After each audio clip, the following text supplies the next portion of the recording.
What is model code of conduct? మీకు తెలుసు election commission of India రాజ్యాంగబద్ధ సంస్థ అని. ఆర్టికల్ 324 నుంచి 329 వరకు ఎలక్షన్ కమిషన్ ఆఫ్ ఇండియా గురించి చెప్తుంటది మన రాజ్యాంగం. అయితే election commission of India article 324 లో తనకున్న పవర్స్ ఉపయోగించి ఎలక్షన్ సంబంధించి అనేక విషయాల్లో రెగ్యులేషన్స్ తీసుకురావచ్చు. అలాంటిదే ఒకటి model code of conduct. Model code of conduct కి ఎటువంటి స్టాట్యుటరీ బ్యాకింగ్ లేదు, కానీ మోడల్ కోడ్ ఆఫ్ కండక్ట్ లో ప్రకటించిన అనేక అంశాలు మాత్రం చాలా సార్లు కొన్ని చట్టాల ద్వారా ఎన్ఫోర్స్ అవుతూ ఉంటాయి. 2013లో standing committee on personnel public grievances law and justice వాళ్ళు మోడల్ కోడ్ ఆఫ్ కండక్ట్ ని లీగల్ బ్యాకింగ్ ఇవ్వాలి, దాన్ని 1951 ఆర్పీ యాక్ట్ కింద చట్టబద్ధీకరణ తేవాలి అని చెప్పారు.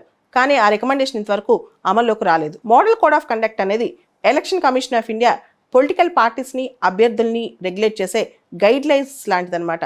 ఎలక్షన్స్ టైంలో వాళ్ళు ఇది పాటించాలి. ఆర్టికల్ 324 ప్రకారం స్వేచ్ఛాయుతమైన ఎన్నికలు, నిష్పక్షపాతమైన ఎన్నికలు జరపడానికి ఎలక్షన్ కమిషన్ ఎలాంటి నియమావళి కూడా బయటికి తీసుకురావచ్చు అన్నమాట.